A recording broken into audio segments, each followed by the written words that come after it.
Hello, everyone. Hi. We're just waiting for a few people to get the notification that we're getting on live. Cool.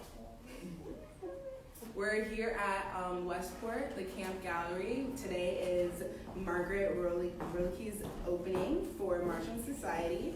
We're here till February 7th, and we're doing the opening today. And we're very excited to be doing this IG Live interview today. Yeah, and I'm so excited to be here and to have my work, and you guys have done like an amazing job putting the show together. Thank you. Cool. Thank you.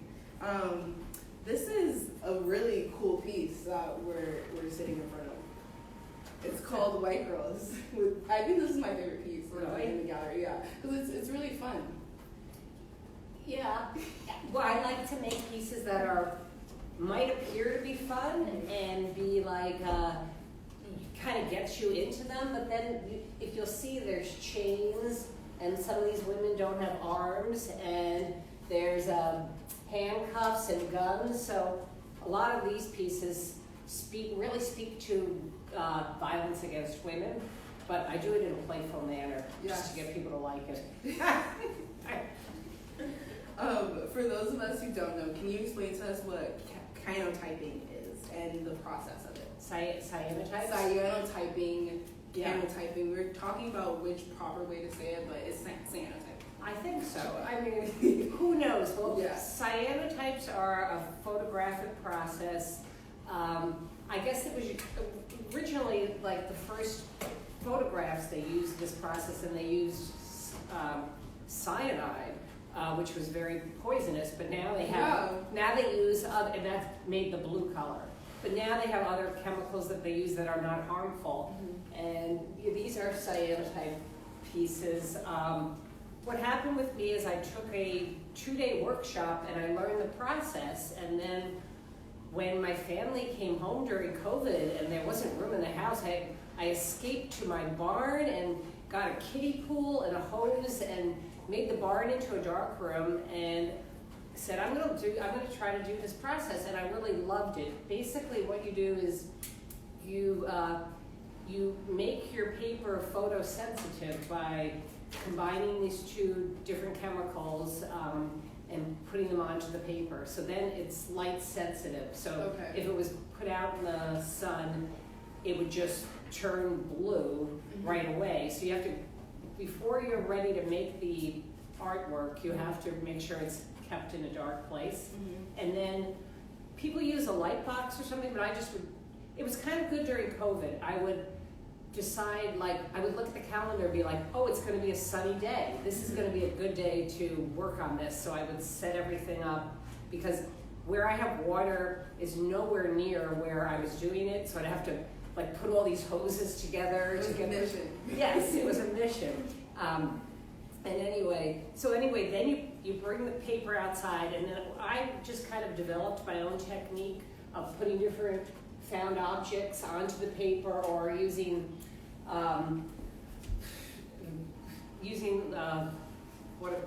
plastic. What's the right word? Well, I used different. When I did silk screens, I used the actual screens, but I also used what's the other word that you use for the plastic? Plastic wrap? Yeah, like the plastic sheets with the acetate. I got it. Acetate. So I use acetate. And a lot of my pieces use words. And if you see here, this is probably a similar doll that I actually just put on the paper. So it's a very experimental process, although some people, are like timing everything. That's not how I work. So it was all very experimental, but I just kind of loved the results I was getting. So I just kept on adding the things that how I do printmaking is not, I hardly ever make a whole, a whole series or a whole, I never make a whole, the same print twice. I never make what the hell is that called? Edition piece. Gosh, I can't even remember my words. Anyway, I'm always more like, one-on-one pieces, or I'll use silk screen and I'll do mono prints, but I'll kind of combine different techniques. So that's how I that's what I was doing with the cyanotypes. Yep. They're very cool. They're beautiful. Thanks. What draws you to this process, other than working in a dark room? Because I don't really have a dark room, and I'd always heard about cyanotypes and wanted to learn how to do it. And so then when I finally did this 2-day workshop at the Center for Contemporary Printmaking, which is in Norwalk, Connecticut, this artist Joe Yarrington taught me the process, and I just enjoyed it so much, and it was just an easier process, I felt, than doing like some other kind of photography and having to have all those other chemicals, and these really are supposed to be okay to deal with and toxic. So they weren't toxic, and that's why you preferred it than the other ones? Yep. A lot of your work features plastic toys, whether it's wall relief or work on paper. Can you explain how this became a recurring motif in your work? Sure. I have 4 children, and at one point, they have toys and things, and I did a lot of pieces about motherhood and women trapped. And women being trapped in motherhood? Well, being trapped in you'd be trapped in I did a rocking chair that was kind of a cage, and how there were certain things that confined you as a mother, even though I loved being a mother. I love being a mother. But anyway, but there was a lot of toys and things, and so as they got older, I just my other work kind of focused on kid things and motherhood, and then all of a sudden I was able to do more in my life, and they got a bit older, and so I ended up doing a piece called Out of American Soldiers Killed in Iraq, and that piece I took toy army men, put them straight on a wall, and made a mountain kind of at a place called Silver Mine Art Center, which is near here, and it looked like a snow-colored mountain from a distance because they were like white ones and different colors, and actually they slowly fall off, so they're slowly dying. But anyway, whatever happened from it, I loved using multiples of little things and then transforming them into something else. So with that piece, I then just got into the toy soldiers, and then with the toy soldiers, you'd find these other things tanks and trees and other odd plastic things that kind of went with that.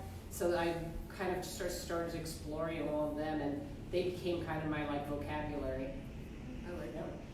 Okay. I understand that the Sandy Hook shooting struck close to home for you. Can you explain how the unfortunate event ultimately shaped the way you engage with art? Yes, I mean it's so sad. I lived closer to Sandy Hook, and this is so sad. But I knew one of the grandparents of one of the children killed in that horrible day, and that kind of just it just sort of made me think so much more about why do we have all these guns in our society just hanging out, and we need more mental health services, we need more regulation on guns, and it kind of got me producing artwork or leaning in that direction to try to explore creating work that just gets a conversation going on guns and gun control. Do you consider your identities as an artist and activist being separate? How does your creation enhance your work as an activist? Well, I guess that my work has a political bent, so you could call that activist. I don't claim to be some big activist. I just You're very impactful, though. Yeah. But I think that my artwork, everyone has to find their voice somehow to create sincere art, and I think I found my voice in exploring the issues that are important to me. And after Trump was elected, I was just so devastated, and I felt like that pushed me to go to a lot of protests. I actually took photos at the protests and made different artwork based on the photos and something called mail art. And I also said, what else can I do? I started volunteering at Connecticut Institute for Refugees, just because there was just such backlash in this country and such division. I wanted to do something, but I really found that I can try to support the causes that are important to me, but I do a better job by creating art that speaks to those issues that are important to me. So I guess I'm an activist through my art more, you know, because everyone finds their way to do what's right. That's a good answer to that question. What is one thing that you hope a person walks away with after spending time with your work? So maybe people who are visiting the gallery tonight, what do you think, like what would be the best thing that they walk away with?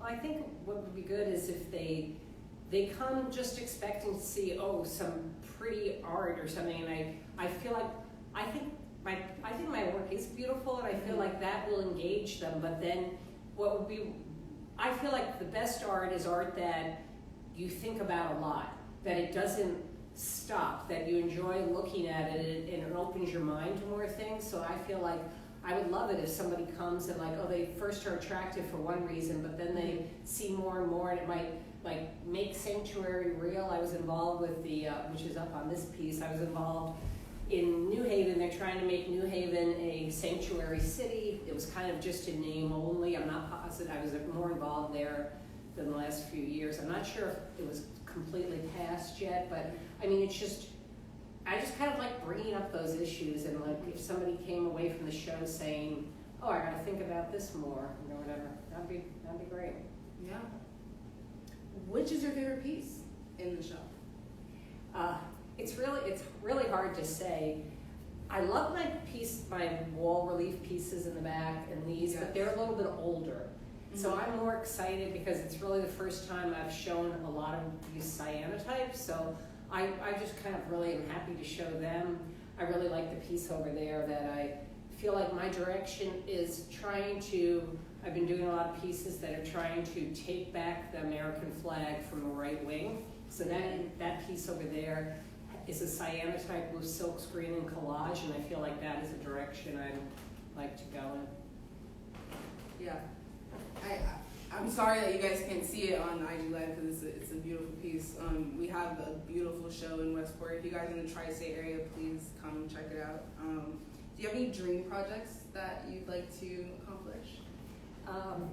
I'm not really sure. I mean, I just get excited whenever I have I love having like a certain venue to show in, because it kind of makes you get your work together and makes you create something new. And I'm really excited that I have a solo show coming up in May at 5 Points in Torrington, Connecticut, and there they wanted all work related to gun control. So and they have like 13-foot high ceilings, completely different than this, but I love this gallery, but I feel like that's challenging me to kind of create new work based on that. But I'm sure I would love to have a huge budget and be making like things at the Shed in New York City, or outdoor pieces at Storm King. But maybe down the road that's gonna happen. Yes, we will make that happen down the road. I can't. So no, I mean, I feel like I'm just motivated to just continue to work, and although I'm a privileged person, but I've had all my children are now out of the house, and it's sort of like now's my time, now or never. Empty nester. So I'm gonna see if we have any questions in the IG Live. We're just gonna scroll to see if we have any followers who are interested. Cheers, Margaret. Cheers.